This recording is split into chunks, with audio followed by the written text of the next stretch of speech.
சர்வசக்திக்கு என் வணக்கம். காரக ஜோதிடம் திருஞான சம்பந்த ஜோதிடர். காரக ஜோதிடம் திருஞான சம்பந்த ஜோதிடர். காரக ஜோதிடம் திருஞான சம்பந்த ஜோதிடர். அரியலூர். நன்றி. என்னுடைய தமிழ் ஜோதிடத்தை பற்றி நான் உருவாக்கப்பட்ட தமிழ் ஜோதிடத்தை நானே ஆய்வு செய்து இது எப்படி அப்படிங்கிறது சில உண்மை விவரத்தை நான் சொல்லிக்கிட்டு இருக்கேன் நான். ஆனால் யாருமே அதுக்கு எனக்கு சப்போர்ட் பண்ணவே கிடையாது. ஏதோ யாரோ ஒருத்தர் அப்படியே பண்ணிட்டு போகிறாங்க. ஏன்னா இது நான் என்னுடைய உருவமே பார்க்குறது என் முகம்லாம் அசிங்கமாக இருக்குது அவங்களுக்கு. அதனால் யாரும் பார்க்குறதெல்லாம் அப்படியே தள்ளிட்டு போயிடுறாங்க. அதனால் ஏன்னா தத்துவத்தை ஒரு முறை தான் தத்துவத்தை பேசுவாங்க. உண்மைங்கிறது ஒரு முறை தான். அதை பார்த்துக்கிட்டு அப்புறம் மீண்டும் மீண்டும் பொய்யை தான் பேசுவாங்க.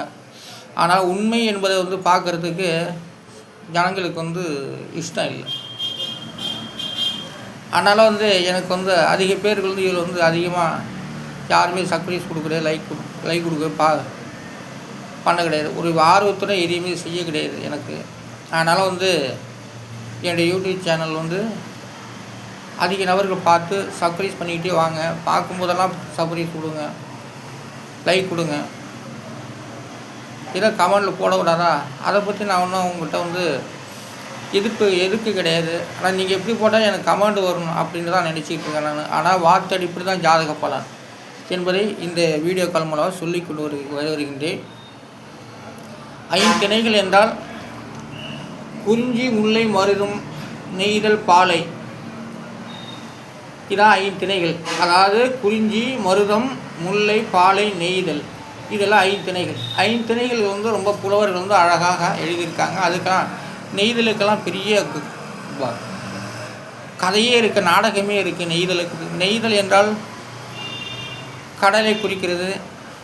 ஆனால் குறிஞ்சி என்றால் மலைகளை குறிக்கின்றது. குறிஞ்சி என்றால் குறிஞ்சி சார்ந்த காடுகள் அப்படின்னு சொல்லலாம். குறிஞ்சி சேர்ந்தவை எல்லாம் மலைக்காடுகளை குறிக்கக்கூடியது. அதனால் குறிஞ்சி, மருதம் என்பதெல்லாம் நமக்கு நிலம் தான் எல்லாமே. நிலத்தில் குறிஞ்சி, முல்லை, மருதம் அப்படின்னு ஏகப்பட்டது. அப்படியே அது குறிஞ்சி சார்ந்தவை, நிலத்தை சார்ந்தவை, முல்லை இப்படிலாம் இருக்குங்க. அதனால் குறிஞ்சி, முல்லை, பாலை, நெய்தல், மருதம் என்ற ஒரு ஐந்திணைகள். இந்த ஐந்திணைகளை குறித்து நான் இதுக்கு எண்கள் எடுத்து ஒவ்வொரு திணைகளும் எந்தெந்த வார்த்தடி அந்த சாணத்தில் அமைந்து கொண்டு இருக்கிறது என்பதை பார்க்கலாம். மருதத்துக்கு 4 எழுத்து. அந்த 4 எழுத்துக்குரிய எண்கள் 1, 5, 7, 7 எல்லாம் கூட்டாகி 20. அதனுடைய விதி என்பது 8. அப்போ மருதத்துக்கு 2ஆம் இடம்.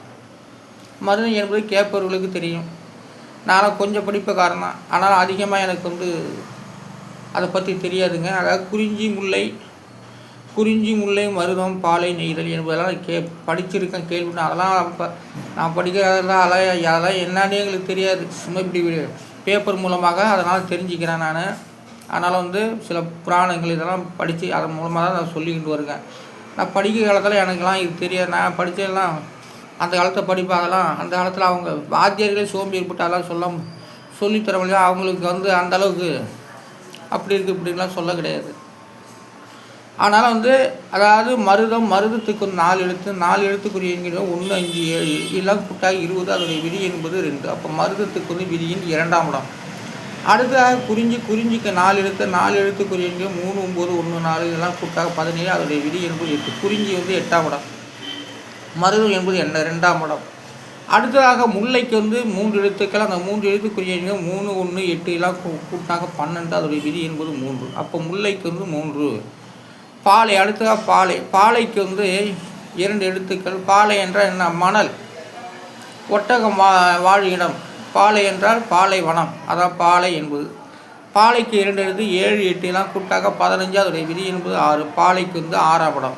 அடுத்தது நெய்தலுக்கு 4 எழுத்துக்கள். அந்த 4 எழுத்துக்குரிய எண்கள் 2, 8, 7, 1 எல்லாம் கூட்டாக 18. அதனுடைய விதி என்பது 9. அப்போ நெய்தலுக்கு 9ஆம் இடம். கடல் பாருங்கள். கடல் 7 கண்டங்களாக நம்ம உலக தேசத்துக்கு பிரிச்சிருக்காங்க. அது கடல் கடலுக்கு விதி எண் 7.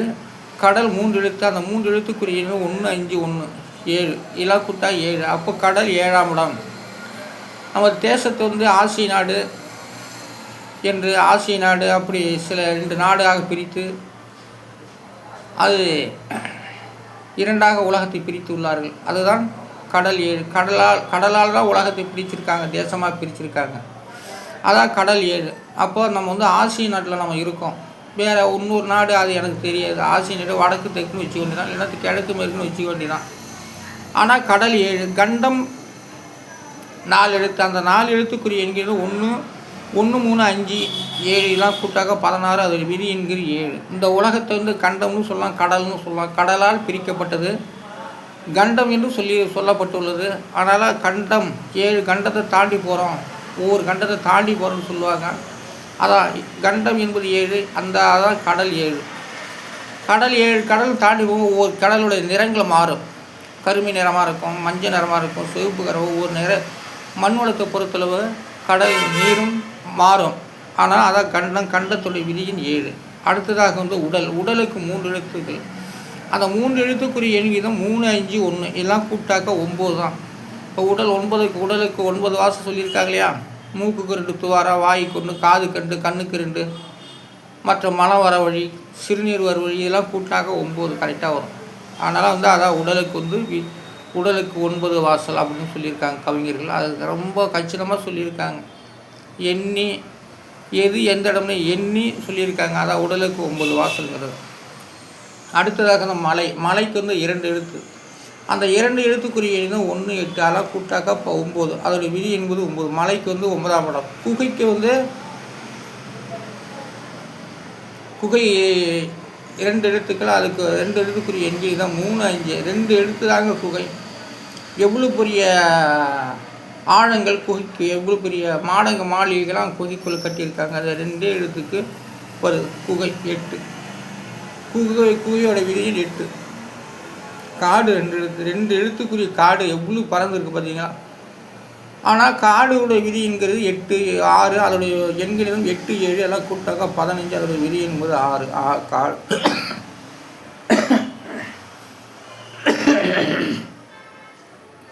நான் இருக்கக்கூடிய இடத்துக்கு கீழே வந்து, நான் இருக்கிற மாடி கீழே வந்து ஹோட்டல் இருக்குங்க.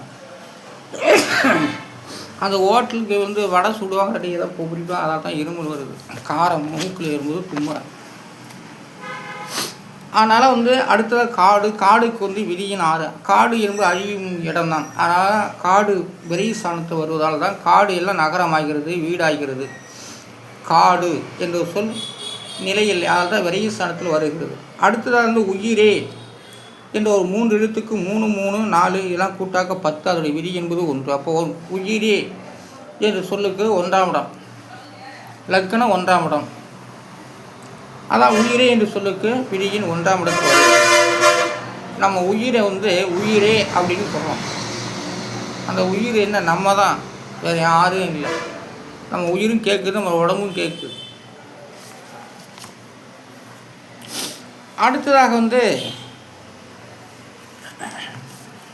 இப்போ எல்லாம் சில இது எழுதுனேன், அதுக்காக தடுமாறதான் இருக்குது. உயிரே என்று விதியின் 1ஆம் இடத்தில் வருகிறது. உயிரே.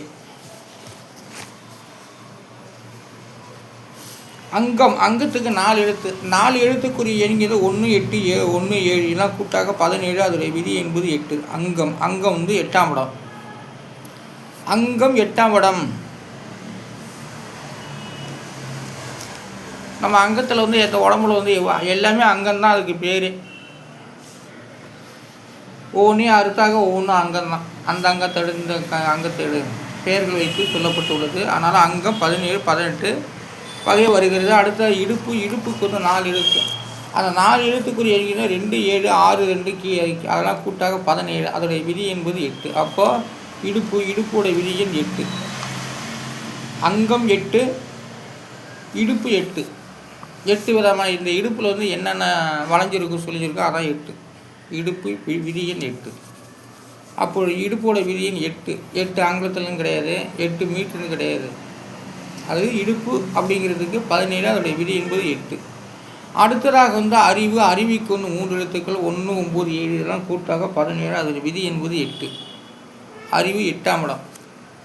கல்வியும் 8ஆம் இடம் தான். ஓரிட்டு ஒழுக்கம் பெறாதவர்களையும் ஈட்டு கற்காத கல்வின்னு சொல்லியிருக்காங்க. ஆனால் வந்து அது சிந்தாமணிலையும் இருக்குது, கவிஞர்கள் பாடலாகவும் எழுதியிருக்காங்க. மகிமைக்கு 3 எழுத்து. அந்த 3 எழுத்துக்குரிய 1, 2, 5 இதெல்லாம் கூட்டாக 8. அதில் மகிமை வந்து 8ஆம் இடம். மகிமைங்கிறது என்ன? வாசனை திரைவை நம்ம என்னென்ன பூசிக்கிறோமோ அது அத்தனையுமே மகிமை. என்ன சோப்புறமோ அது ஒரு மகிமை, என்ன சென்று தெளிக்கிறோம் அதான் மகிமை. அப்போ பாடிக்கு என்னென்ன தெளிக்கிறோமோ அது எல்லாமே அத்தனை உண்டு. ஆனால் வாசனை திரைவைகள் நம்ம உபயோகப்படுத்தக்கூடிய உணவுப் பொருட்கள் எல்லாமே மகிமை. அது ஒரு மகிமை. என்ன சாப்பிட்றாரு டெய்லியும் நல்லா பல இருக்கார், நல்லா அழகாக இருக்கார் அப்படின்னு கேட்குறாங்களா, அதுதான் மகிமை. என்ன மகிமையாக பயங்கர மகிமையாக பார்த்தா மகிமையாக இருக்குது. சாமி போல் இருக்குது. சாமிக்கு வந்து எப்படி பூவெல்லாம் நல்லா அலங்காரம் பண்ணி நல்லா மகிமையாக அதான் மகிமை. ஸோ ஒரு சாமி கல் சாமிக்கு வந்து மாலைகள் பூ வண்ணங்களை போட்டு ரொம்ப மகிமையாக இருக்குது. அது பார்க்குறது தான் மகிமை. சாமி வந்து நம்ம வாயில் வந்து பேச போதில் பார்க்குறது தான் மகிமை. அது ஒரு சந்தோஷம். அதான் மனிதர்களுக்கு வந்து அப்படி செய்ய முடியாது. கல்லுக்கு செய்து நம்ம வந்து சந்தோஷப்படுறோம். அந்த சந்தோஷம் தான் மகிமை. அதனால் வந்து நம்ம என்னென்ன பயன்பாட்டுக்கு கொண்டு வரோமோ அது அத்தனையுமே மகிமையாக இருக்கிறது. ஆயுசுக்கு வந்து 3 எழுத்து. அந்த 3 எழுத்துக்குரிய 8, 4, 5. அப்போ 12, 5, 17 அது எல்லாமே அதுக்கு கூட்டினாக்கா 17 அதோடய விதி என்பது 8. ஆயுசு 8ஆம் இடங்க. 8ஆம் இடம் தான் ஆயுள் காரகன் சனி. இதுதான் ஆயுள் காரகன். அப்போ 8ஆம் இடம் ஆயுசு சொல்லக்கூடியதாக 8. பார்த்திங்களா, கரெக்டாக வருதுங்களா? ஆனால் ஜாதகம் ஒரு நான் உருவாக்கப்பட்ட என்கிற வார்த்தை அடிப்படையே அந்தந்த சாலத்து அடிப்படையில் காட்டப்பட்டு வருகிறது. நாம் சோதிட பொய்யல்ல, எல்லாமே ஒவ்வொரு வார்த்தை அடிப்படையிலே ஜாதக பலன் எழுதியிருக்காங்க, பலன்கள் எழுதியிருக்காங்க. அது அத்தனையுமே உண்மைங்க. கிரகங்கள் போது 12 சாணங்க அத்தனையுமே உண்மைங்க எல்லாமே. ஆனாலும் வந்து மாற்றி பேசணும். எப்படின்னா அது மாற்றி பேசுகிறதுக்கு அது பல உதாரணத்தெல்லாம் கண்டுபிடிச்சிது. இப்போ அதுபோல் வந்து இது இல்லை, இது எல்லாமே வார்த்தை அடிப்படை தான் நடக்கும். ஆனாலும் வந்து ஜாதகம் என்பது ஒரு வார்த்தை அடிப்படையிலே உருவாக்கப்பட்டு தமிழ் எழுத்து 240 எழுத்துக்கும் தனித்தனி எண்கிட்டு நான் காட்டி அதுக்குரிய ஆராய்ச்சி செய்து இப்படித்தான் நான் சொல்லி வருகின்றேன். இதுதான் எல்லா மொழிகளுக்கும் இப்படித்தான். அந்தந்த மொழிகளிலும் எண்கிருதம் எடுத்து செஞ்சாக்கா அந்தந்த வார்த்தை அடிப்பாக அந்த சாணங்கள் வரணும். இப்போ வந்து நமக்கு 8ஆம் இடம் ஆயுள் சாணம் வருது அப்படின்னா ஆயுஷ் என்று சொல் வந்து 8ஆம் இடம் வேறு மொழிக்கு என்ன எந்த இடம் அப்படின்னு தெரிஞ்சுக்கலாம். அதான் ஒவ்வொரு மொழியிலையுமே வார்த்தை அடிப்படை ஜாதகம் அமைச்சிருக்காங்க.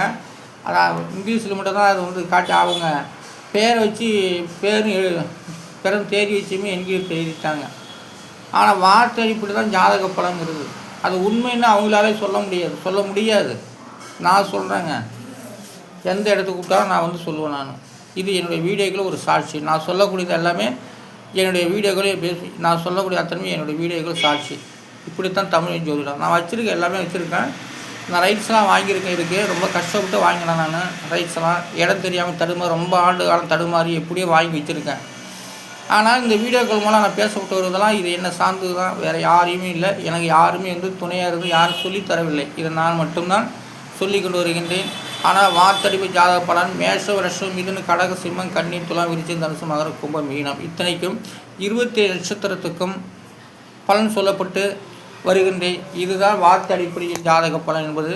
ஆனாலும் வந்து 3 நட்சத்திரத்துக்கு ஒரு கிரகங்கள் கொடுக்கப்பட்டுள்ளது. அந்த கிரகங்கள் அத்தனையுமே இந்த என்கிற வார்த்தை அடிப்படையில் செயல்பட்டு மக்களை வாழ வைத்து கொண்டு இருக்கிறது. அழிக்கிறது அழித்து உருவாக்கப்பட்டு வருகிறது. அதனால் வந்து அழிவுன்னு இருந்தால் ஒரு நிகழும் என்ற ஒரு வார்த்தைகள் இருக்குது. ஆனாலும் ஜாதகம் என்பது ஒரு வார்த்தை அடிப்படையில் காரக ஜோதிடம் இதுவரை சொல்லப்பட்டு வருவது திருஞான சம்பந்த ஜோதிடம், காரக ஜோதிடம், அரியலோ நன்றி. எல்லாம் ஆதரவு கொடுங்க.